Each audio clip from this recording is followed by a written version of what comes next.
At 10, Colorado's 30-day temporary suspension of all dine-in services at restaurants and bars now in effect. And while it's a major hit to businesses and workers, they're doing their best right now to stay afloat. News 5's Katie Blaze in studio. And this is a really hard time, but the community is showing up to support these mom and pop shops. Yeah, that's right. With so many people isolated from work and school, many of them got out today to get a meal and shop local. Takeout, dining, and to-go orders are still allowed, and that's what kept a lot of restaurants busy today.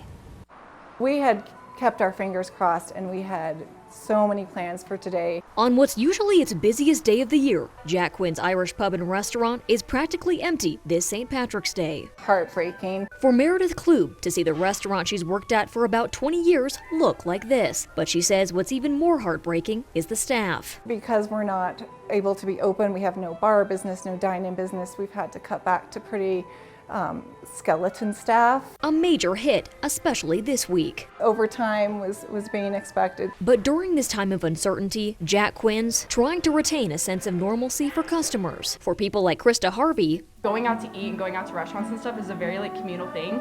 And so when you can't go and do that with your friends and family, I almost feel like there's kind of a disconnect. So she and Sam Smith trying to make up for that disconnect and support local businesses. We really like the food, and sometimes you just get tired of homemade food. All of our Irish traditions, all the stuff people love at Jack Quinn's, shepherd's pie, fish and chips, corned beef and cabbage, that's going to be offered fully for pickup. And also curbside and home delivery. Today it's been crazy, the overwhelming support from the city. The same is true at the bar in Falcon. The Falcon community has already shown they're amazing. We've already seen that support and people wanting to come out and help us. And that help, it's something co-owner Katie Swan hopes will continue until restrictions are lifted. The food, certainly helps, but the majority of our money is actually made on liquor and beer sales. Lots of concerns, certainly if it extends beyond the 30 days. But for now, the bar, known as the neighborhood gathering place in Falcon, will continue to be just that. They need to have options.